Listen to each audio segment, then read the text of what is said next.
Hello students, last topic of third chapter, second order differential functions. Before starting this topic, we revise the previous operators. जो हमने operators किए हैं हम एक बार वो रिवाइज कर लेते हैं. फर्स्ट स्टार्टिंग में हमने किया है this is called del operator and this is equal to this. ये is defined as this.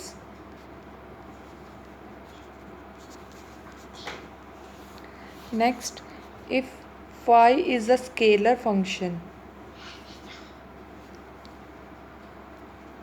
then del phi is called gradient of phi, and this is equal to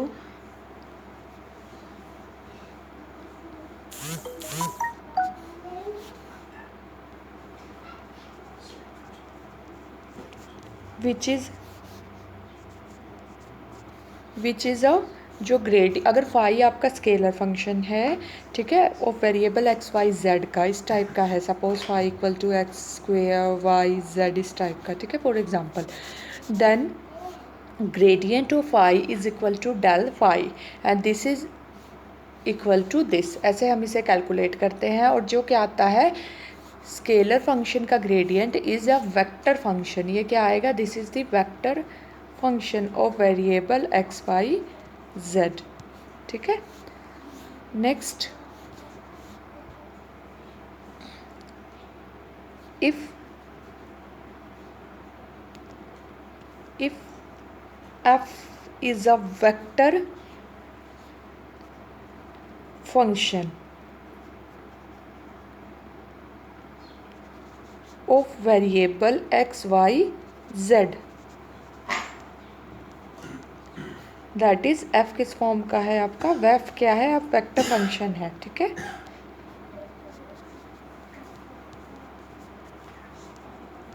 where f1 f2 f3 these are the scalar function of variable x y z, then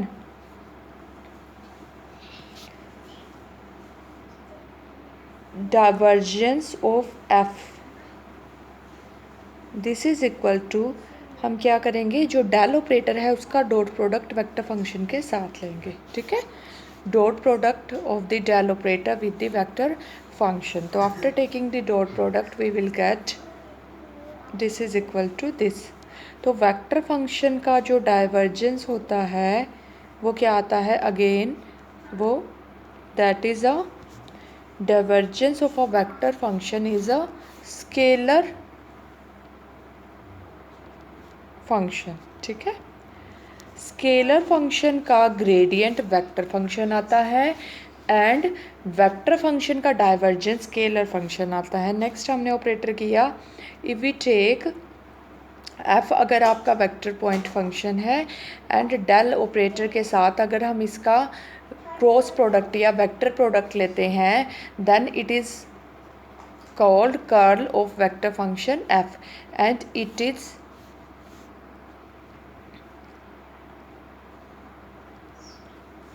ये हम कैसे निकालते हैं, i cross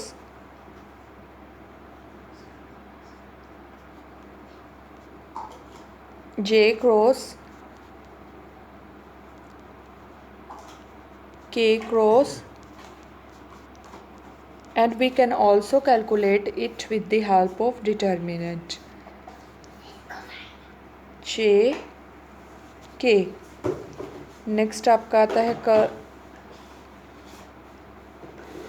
partial derivatives. Next आएगा जो इनके components हैं f1 f2 f3. ठीक है. ये आपका क्या हो गया, कर्ल ऑफ f.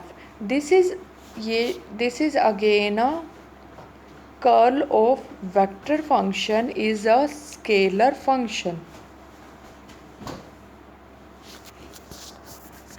अगर वेक्टर फंक्शन का हम कर्ल लेते हैं तो ये आपका आता है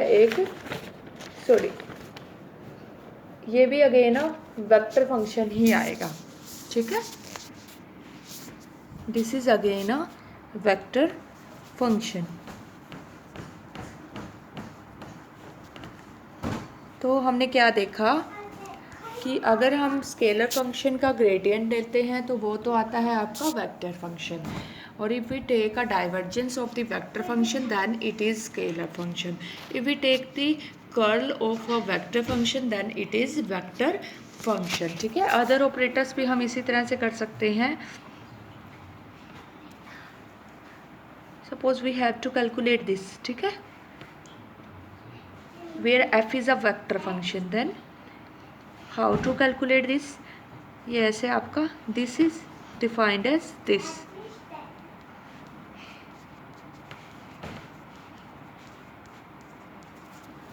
ठीक है, तो ये आपके ऑपरेटर्स हो गए। नेक्स्ट है आपका last important operator, Laplacian operator.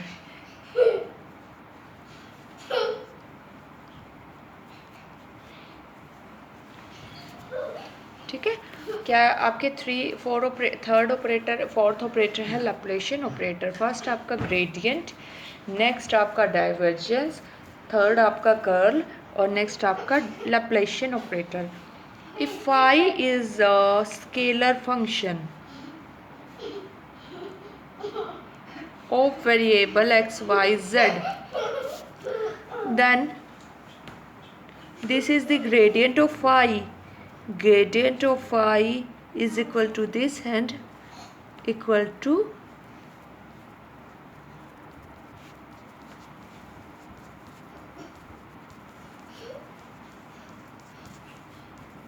ठीक है। Now this is a vector. Scalar function का जब हम ग्रेडियंट देते हैं तो ये वेक्टर फंक्शन आता है। ठीक है, अब again divergence of the vector function is a scalar function. ठीक है, अब हम क्या करेंगे, divergence of gradient phi this is equal to, divergence पे क्या होता है, डेल ऑपरेटर का डॉट प्रोडक्ट लेंगे इसके साथ। ठीक है, ये आपका ये है। अब नाउ डेल ऑपरेटर आपका क्या है, ये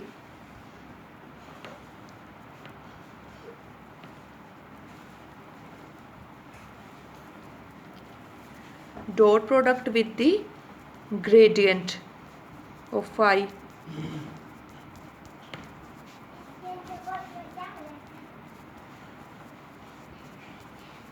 After taking dot product we will get, जब हम dot product लेंगे तो उसके बाद हमें क्या मिलेगा,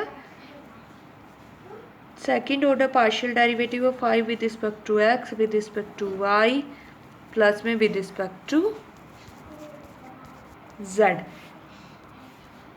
and divergence gradient phi this is equal to this and this is defined as this and which is equal to del square phi. ठीक है, तो this operator del का square, this operator is equal to this is called Laplacian operator. ठीक है, now अगर आपको एक scalar function given है और you have to check this is harmonic, then आप क्या शो कर देंगे, Laplacian of that scalar function equal to 0, ये शो करना पड़ेगा हमें। ठीक है, if phi is scalar function which is continuous, जो कॉन्टिन्यूअस है और प्लस में possess second order partial derivatives. ठीक है, सेकेंड ऑर्डर पार्शियल डेरिवेटिव इसके क्या करते हैं, एग्जिस्ट करते हैं।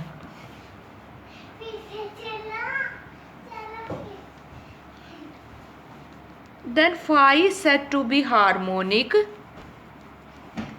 If Laplacian of phi, Laplacian हम ऐसे निकालेंगे, दिस इज इक्वल टू 0। ठीक है, for example show that function phi मतलब क्या हो गया, 1/r, where r is equal to modulus of this vector function. ठीक है, वेयर वेक्टर फंक्शन आर क्या है, हमें क्या शो करना है, this function is harmonic, we have to show this function is harmonic provided उन पॉइंट्स को छोड़ के जहाँ पे ये ज़ीरो ना हो, ठीक है। तो हमें क्या शो करना है कि 1/r is harmonic, for this you have to show, required to prove क्या है, लैप्लेशियन ऑफ 1/r इक्वल टू 0, ये हमें शो करना पड़ेगा, ठीक है। दैट इज हमें क्या प्रूव करना पड़ेगा, r क्या है ये, इसका एक बार x के रिस्पेक्ट में पार्शियल डेरिवेटिव लोगे, फिर y के फिर अगेन x के रिस्पेक्ट में, 2 टाइम्स आपको पार्शियल डेरिवेटिव लेना है with respect to x, similarly with respect to y, plus में with respect to z, 1/r का 1/r क्या है ये, ठीक है। और जब हम इनका आफ्टर टेकिंग दिस सम, इन तीनों टर्म का सम लेंगे तो ये हमें इक्वल टू क्या आ जाएगा, 0। तो लैप्लेशियन क्या आ गया, लैप्लेशियन क्या आ गया इस ऑपरेटर का, इक्वल टू 0, तो ये हार्मोनिक हो जाएगा, ठीक है। तो मैं आपको एक बार हम इसका, आप ऐसे करेंगे, 1 टाइम और लेंगे, ठीक है।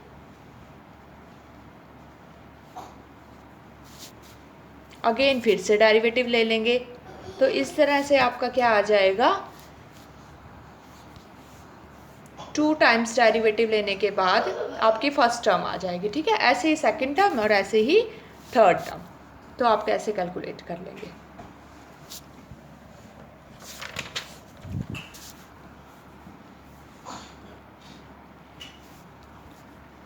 नेक्स्ट क्वेश्चन है इस तरह के, f आपको गिवन है vector function and phi is scalar function, then calculate divergence gradient of phi, ये तो हमारा अभी हुआ है, डाइवर्जेंस ग्रेडियंट ऑफ phi और डाइवर्जेंस डॉट प्रोडक्ट, तो ये क्या आता है, this is equal to Laplacian of phi,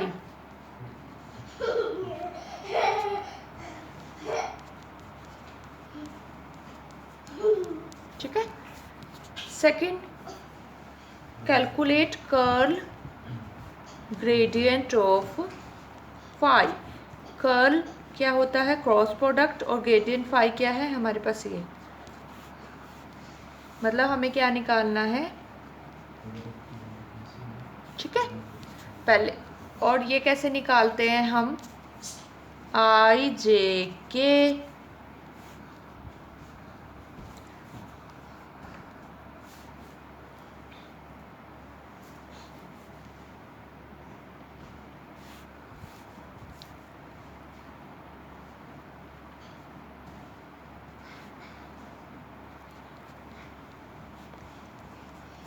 curl z, ठीक है। बिकॉज पहले आप ये लिख लेंगे ना, ये किसके इक्वल होता है,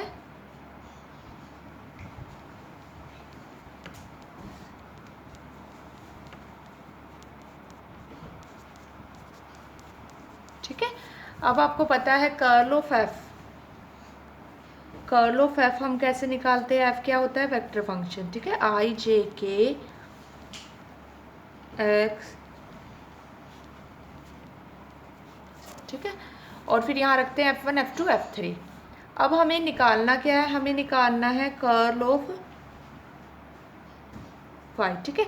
ये आपका f की जगह आपका ये आ गया, ठीक है। तो अब आप यहाँ पे देखें, f1 हमारा ये हो जाएगा, f2 ये हो जाएगा और f3 ये हो जाएगा, तो आप यहाँ पे रख दें।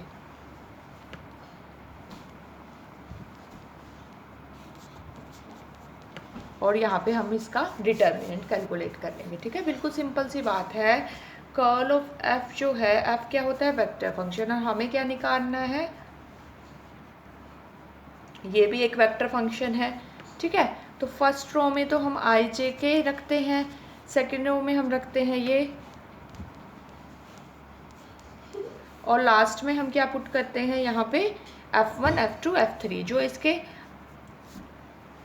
कंपोनेंट्स होते हैं। ठीक है, यहाँ पे F1 F2 F3 आपके ये हैं, तो आप यहाँ पे ये रिप्लेस कर देंगे। ठीक है, तो इस तरह से आप सभी जो हैं ऑपरेटर्स जो आप निकाल सकते हैं।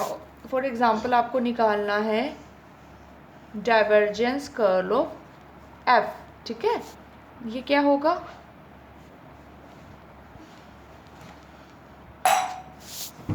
ठीक, तो ये तो बिल्कुल सिंपल है। इसमें आप क्या करेंगे, पहले तो कर्ल ऑफ एफ निकाल लेंगे,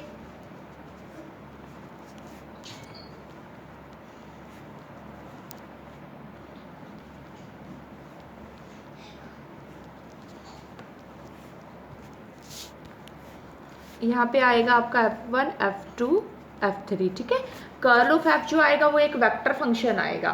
फिर उसके बाद ये हमारे पास डेल ऑपरेटर है, इसका डॉट प्रोडक्ट हम उस वेक्टर फंक्शन के साथ ले लेंगे। ठीक है, तो आपके पास क्या आ जाएगा, एक स्केलर फंक्शन आ जाएगा। ठीक है, जैसे आपका फर्स्ट कंपोनेंट ये है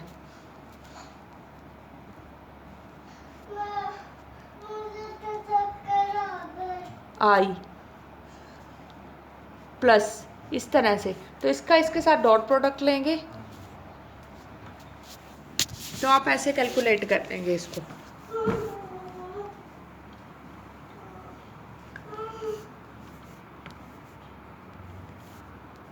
देखिए आपका जो ये है ना कर्ल ऑफ एफ जो होता है वो ये होता है, कर्ल ऑफ एफ हम जब डिटर्मिनेंट कैलकुलेट कर लेंगे तो ये आएगा आपका कर्ल ऑफ एफ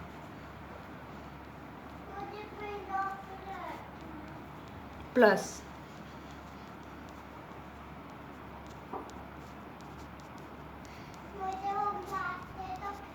प्लस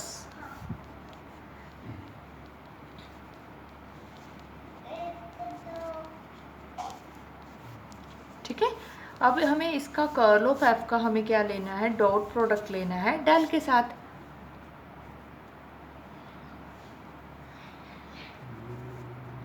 ठीक है, तो हम क्या करेंगे, डेल आपको पता है डेल ऑपरेटर क्या है ये, और इसका डॉट प्रोडक्ट इसके साथ लेना है।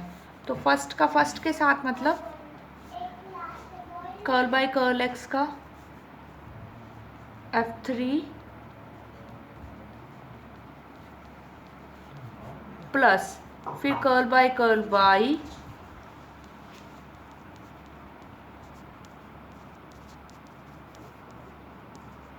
फिर नेक्स्ट लास्ट टर्म क्या आएगी, कर्ल बाय कर्ल या पार्शियल डेरिवेटिव आप बोल सकते हो।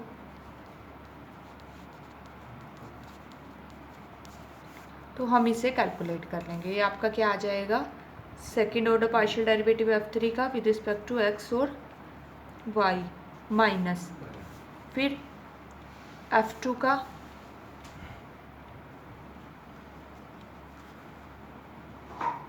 x और z के रिस्पेक्ट में, फिर आपका क्या आएगा F1 का पार्शियल ऑर्डर डेरिवेटिव y और z माइनस F3 का।